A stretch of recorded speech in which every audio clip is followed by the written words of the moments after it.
Administrative Procedure 6700. This came from my suggestion at the last meeting that there be, I was thinking, a board policy for what the acceptable uses would be for athletic facilities, particularly Sherbeck Field. Since then, staff looked at what the options were and decided that this would be more appropriate to be in addition to the AP 6700, which deals with facilities use. And they took the opportunity to make some minor changes to that, and then add a section at the end dealing specifically with Sherbeck Field usage. This also was discussed at DCC yesterday, I understand.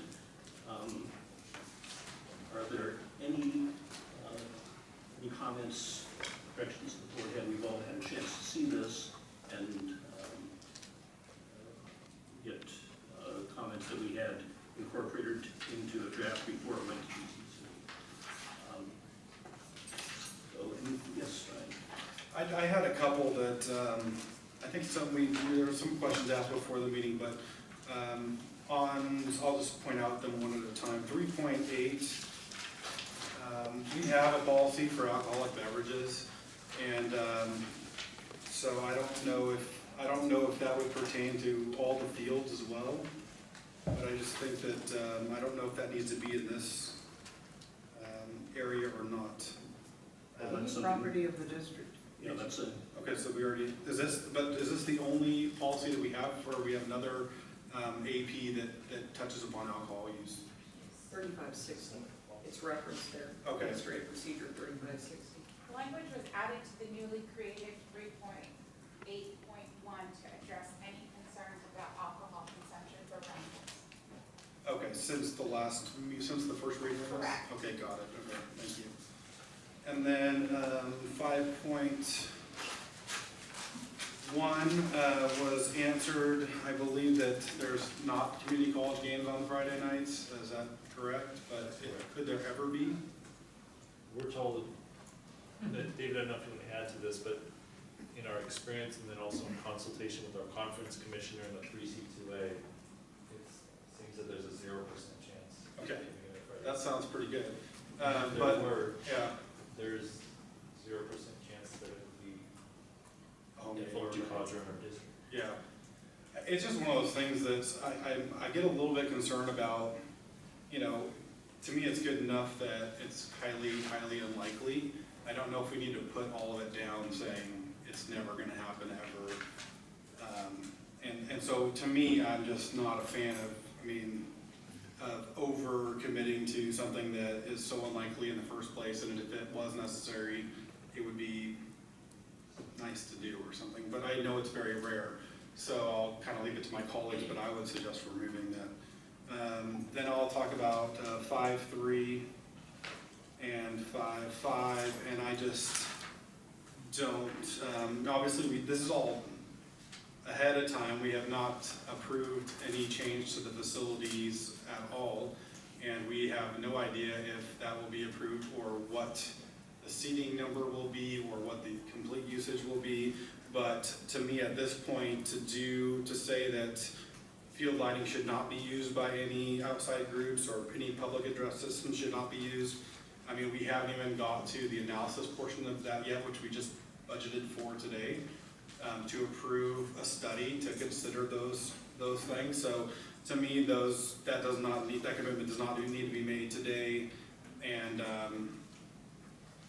I don't know if I'd rule it out whatsoever at this point. So I would take those out personally, and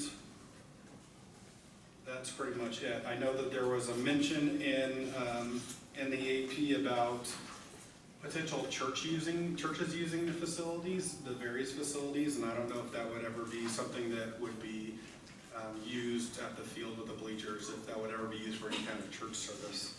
But I just wanted to mention that because if there was going to be, then that would likely need some sort of PA system. In my experience, the problem with ruling out those things is if there ever was an approval to, I guess if it was not approved for the normal PA system, it probably also wouldn't be approved for any portable PA system. But in my experience, portable PA systems are even worse because they're not directional and they're not as professional as the ones that are permanently installed, that are designed to hopefully reduce the amount of noise. So to me, ruling out using the actual built-in PA system, if there is one, is actually better to leave as an open possibility rather than considering outside portable PAs that are less directional. So for now, I would remove 5355 and that's it, to leave it open for future possibilities at this point. And just note your last part on 5.5 as far as PAs, it's the second sentence there says that outside groups cannot use their own PA system. So that does take me. Okay, got it. I would just leave it open for now, understanding that it seems like the concept of the college is it's very rare to even rent our facilities outside groups, and we have really no desire to profit off outside groups. But one of the things that as well is that if I think there was a mention that to be open to high school sports in emergency situations, and to me, if you're gonna have an emergency situation where Fullerton High School's field's flooded out or something like that, or somebody needs a facility last minute, to say that they can have a game there but not be able to use the PA, to me is just, it's so rare that it shouldn't even be an issue. But at the same time, I just don't want to ban it, ahead of time before considering it. Greg, is it correct that these restrictions have been discussed with the Fullerton College Athletic Department and they're comfortable with them? Yeah, because we're in the summer, that's really where the discussion had been limited until yesterday at DCC. But yeah, Dean David Grossman and Athletics Director Scott Giles met with the coaches and the full-time faculty in the division. They had an opportunity to review these proposed changes and updates to AB 6700 and feedback that we got that they would be supportive if these became formally. Other comments, and we can see if people want to make changes, or yes, Jackie? I think at the previous board meeting, I briefly addressed my concern about having such a specific language in terms of, including Sherbeck Field usage. I don't think it's ideal that a board policy be that specific. That was part of why we put it in the AP. Instead of a BP. Got it. You see, I was reading this all wrong. The whole time, I'm sorry, I was thinking it was a board policy. It's okay, you've been teaching for 3 weeks now, so. Middle school I'm ready for something. gets complicated. Okay, so I don't know if we're still open to just saying outdoor facilities or outdoor usage. And then my other concern, and I don't know if this is something feasible to decide at this time, is like explicitly mentioning a time frame that's consistent with city ordinances, both for Fullerton and Cypress. So it kind of alleviates any concern that it'll extend beyond, those hours. Timeframe in regard to any use of the field, or? The use of the field, I know we have, 5.3, we're discussing lighting, and then the PA system. I think it would be ideal to explicitly mention a time frame. I think as far as lighting, there isn't anything specific for Fullerton, and my understanding is as far as the city of Fullerton, noise regulations, public and private school facilities are exempt from that. So there wouldn't be any time frame that would be in the city of Fullerton noise regulations that would also apply here. It's up to the, to the colleges to know the facilities of the use. I just think to alleviate any concerns that we will go beyond unreasonable hours, that we have some hours listed. But that's just my opinion. Okay, I'm want to mention something to your prior comment, Trustee Rodarte, and that's just, as we thought about lights and different feedback as far as how specific it should be a project. An unintended consequence, if it were more general, could be spaces like the tennis courts. So the tennis courts traditionally have been lit after dark, and then also the aquatic center. And so that's both for college use, but also community use and occasionally outside groups. So far, with those two venues, we haven't experienced really negative feedback in terms of lighting or sound for those particular spaces. Now, those are a little bit more west. I just wanted to share that as you consider options for language. Just a couple things. I think maybe it's important to understand why we're even looking at this, because we as a board have the purview over the board policies and not administrative procedures. I think it's careful that we don't get too much into the weeds in administrative policy and stick to our general guidelines. We're supposed to kind of review administrative policies to make sure that they are in line with the goals of the board. Esther's going, yes, she learned that at the trustee workshop, so. Yay, Esther. So anyways, so I think it's real important that, we kind of stay in our lane as trustees here. I think the other real important point is that the reason that this was even brought up is that we certainly want to soothe concerns that have consistently been expressed from the community members. And I think that that's important. So, my general statement is simply, I think we should trust the Chancellor to get the details down right and give her kind of those two parameters that we want to put in writing and some statement to alleviate concerns from the community blasting rock music all the time, which has never been our intention, and it is not our intention in the future. And so that's what I'm saying.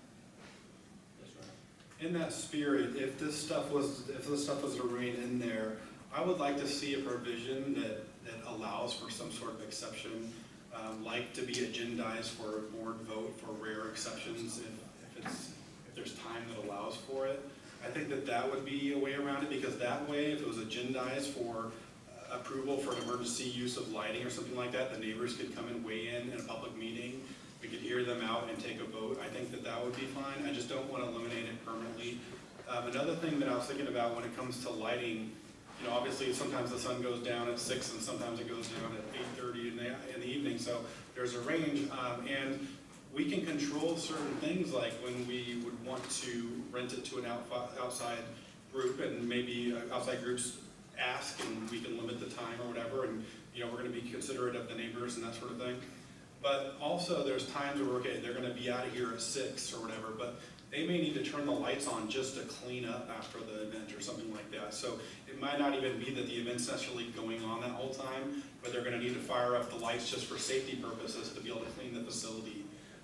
If there is any kind of sporting events going on at the point that the sun starts going down, it becomes unsafe because you can't see the balls properly, and there's rules regarding that too. So I would just like to see that there's some sort of mechanism that maybe indicates to the public that it's a rare situation, but that there is a process that it could possibly be implemented on a case-by-case basis in front of this board. I think that'd be a good way to go about it.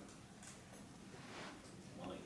I want to get back to administrative procedures and board policy, because I think that's where the discussion needs to be tonight. I would approve this as it comes. We're not asked to act on it. That's why there is no action. It's information. And I think we need to just let it go through. I think clarity of roles needs to be our primary focus, not only for our district and our staff, but for the Board of Trustees. So if we're gonna get involved in administrative procedures, I think that, as Barbara said, going into somebody else's lane of responsibility. And to me, administrative procedures are clearly the role of the chancellor and staff. And as they can set them forth, they can also revise them.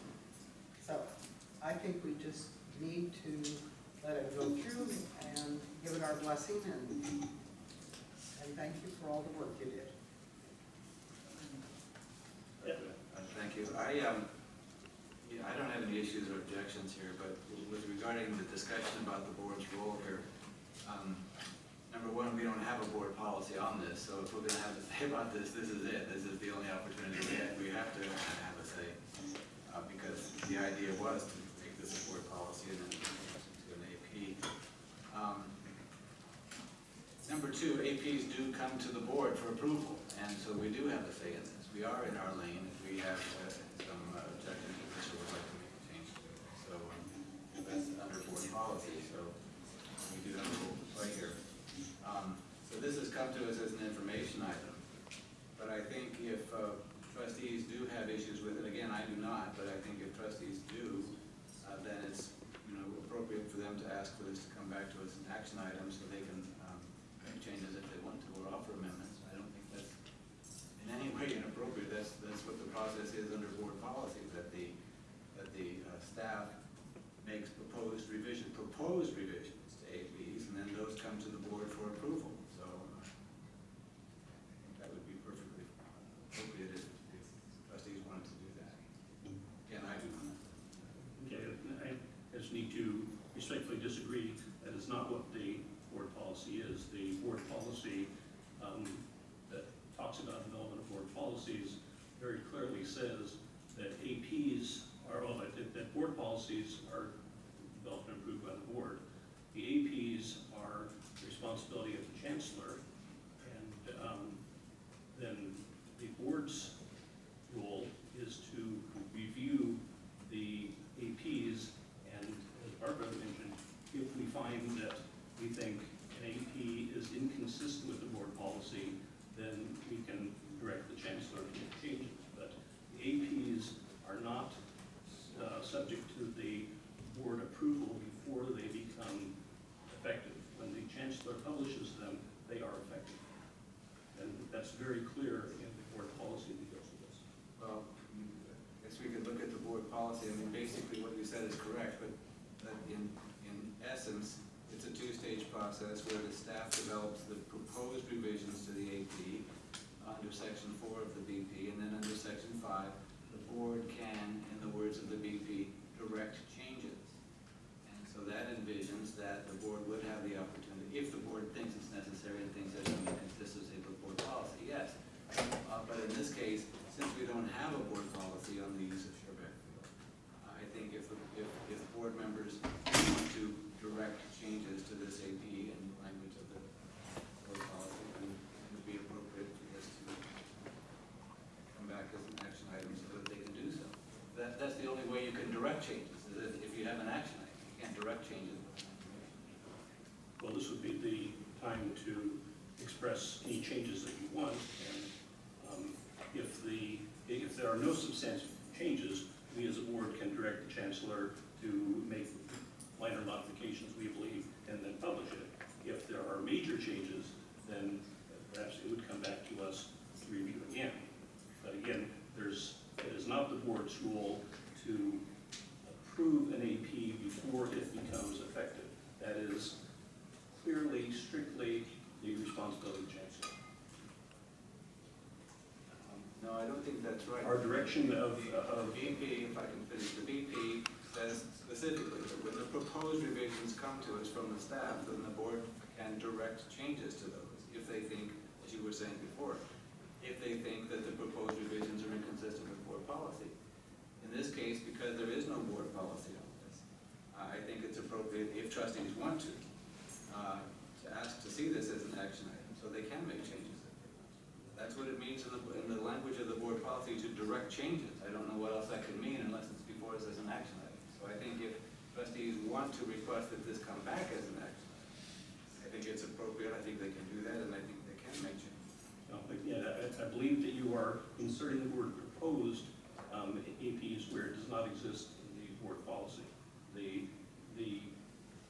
trustee review of the revised board policies during the year, and the actual, the board policy actually says that once a year, they will come to us for review, whatever's been changed. We've been doing it more often than that.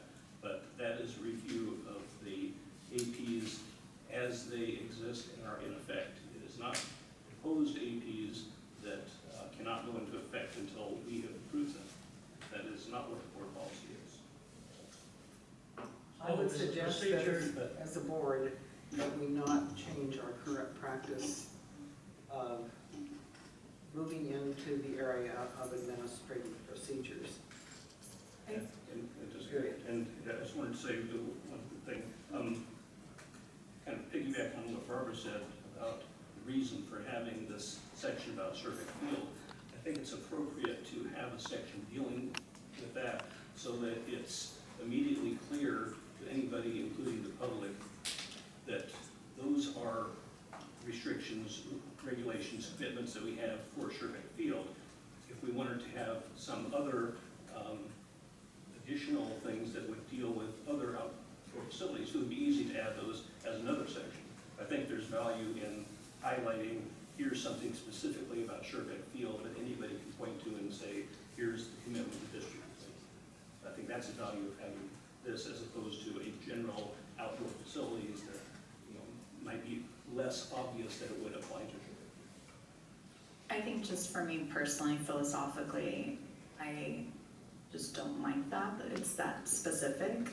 I think right now we're acting in a reactionary manner based off of just input that we've received over the last year or so from the community. And I do recognize that the EP, it is, under Chancellor Marshall's purview. And I think the challenge is there's no board policy that explicitly will address this matter. So we're in this interesting dynamic where at some point we as a board need to take responsibility with the decision or the conditions that we're creating, even though we haven't made a choice on Sherbeck Field. We're creating the conditions.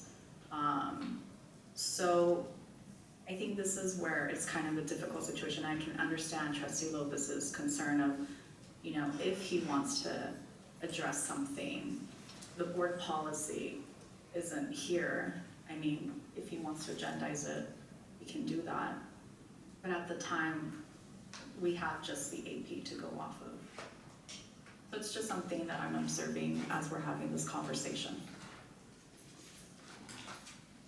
I mean, I think that since we don't have a BP in this section, we could certainly create one that would have to guide this, but I'd prefer not to. That's why we kind of talked about it and decided to kind of go with this, which I'm fine with. But I just think that I hope our comments are considered, because I think it would be good to, like we have this 5.2. It says no high school game shall be played at Sherbeck Field, and then exceptions may be made for temporary use under extenuating circumstances. So very rarely would there be, I don't think that there's high schools that would really want to play on a field that doesn't have the hash marks, doesn't have the right field goal. It's like the opposite problem that we have ultimately there. But there is an exemption. There's a possibility where in an emergency situation that facility could be used. Likewise, I think that there's extenuating circumstances that maybe light and sound might need to be used. And I think it's fine like it is if you want to keep it. I appreciate all the work that went into it. I know that a lot of effort's gone into it, and a lot of it has taken input from the neighbors and everybody. So I have all the respect in the world for this AP, but since there is not a VP, and we could create one, but I'd rather not have to, I just think that it'd be appropriate to keep it almost just like it is and just say, rare exception could go to the board for approval. Any other comments? There is a There's a VP with the same title, and it outlines that the Vice Chancellor of Finance and Facilities, it's the first section, shall establish procedures regarding the use of college property, including but not limited to facilities, equipment, and supplies by community groups and other outside contractors. The remaining points, there's 4 in total, outline legal requirements about discrimination, free usage, facilities charges, and that's it. So there's not a BP on Sherbeck Field, though? That's No, not. but they were asking if there was a VP that was corresponding to this, and this is the one. Oh, sure, but nothing on Sherbeck Field.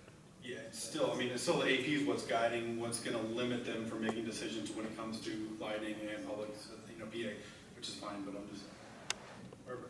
And I think that the VP that you read, Alva, would address Jackie's concerns about uniform policy, and that's exactly where the point is. Let me also just kind of bring up one other point. There is an accreditation standard regarding this, and it says, because it seems like there's two issues. We're still kind of debating the exact wording for this administrative policy, but then I've kind of raised this other concern about what is the role of the board.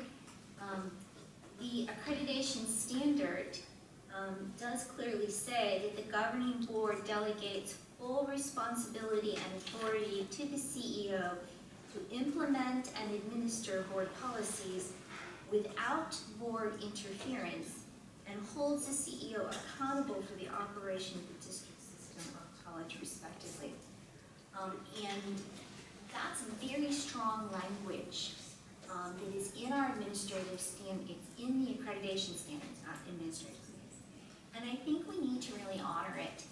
And I think also that with my work with accreditation, that I have seen boards go down this rabbit hole and it doesn't end up pretty. So I think it's very important that we as a board make the broad board policies and allow the chancellor to do her job according to accreditation standards. Well, the language that was just quoted is referring to interference by the board with the chancellor's implementation of the APs. And certainly, I mean, there's no suggestion here that the board should be involved with the implementations of the APs.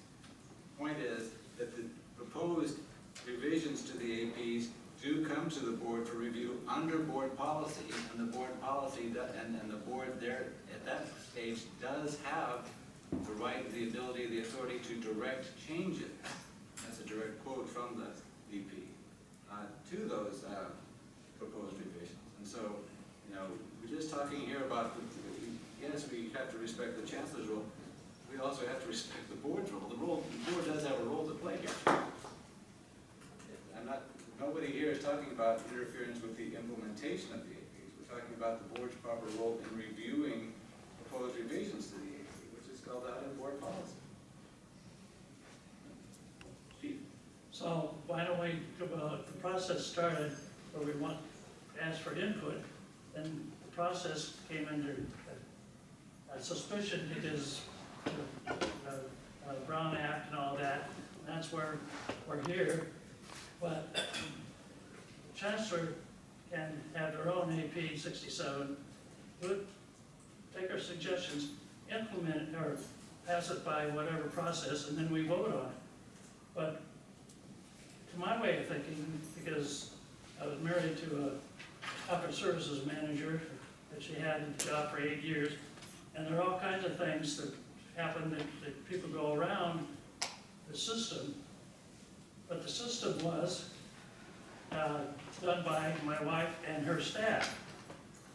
And the product from this policy, AP 67, was maybe a 20 to 100 page events policy, and that's what's the most important, and Cheryl can just implement it, we vote on it, then the staff at Fullerton College or Cypress College or whatever writes the manual.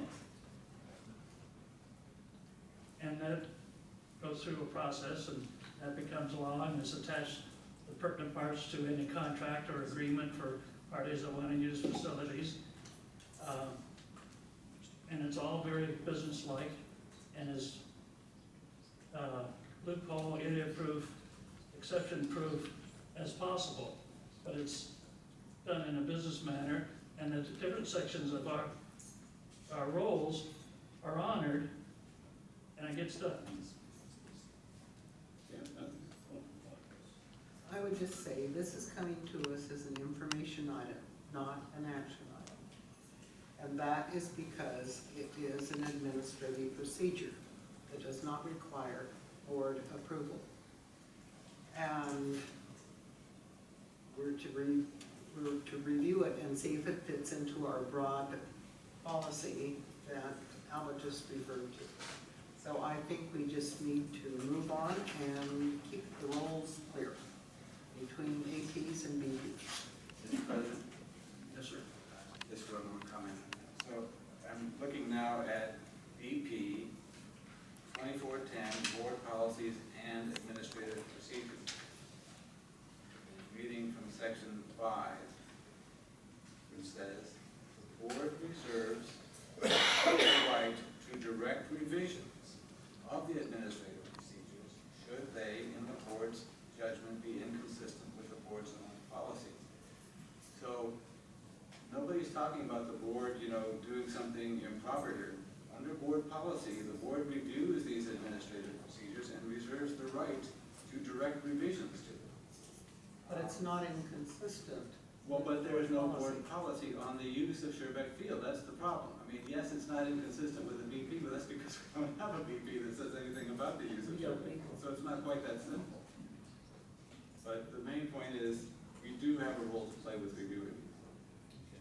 Randy, you indicated that you were okay with the 5.3 and 5.5 as they are. Is that correct? I'm okay with the whole thing, it's an information on it, but I wanted to point out that there are certain things that can be considered in the future, and it's something that I think that they should take the board's comments into consideration in these things. I think there's a lot of things that we're not thinking of, even though I know a lot of research and effort's gone through this and outreach to the community, so I appreciate all the work that's gone into it.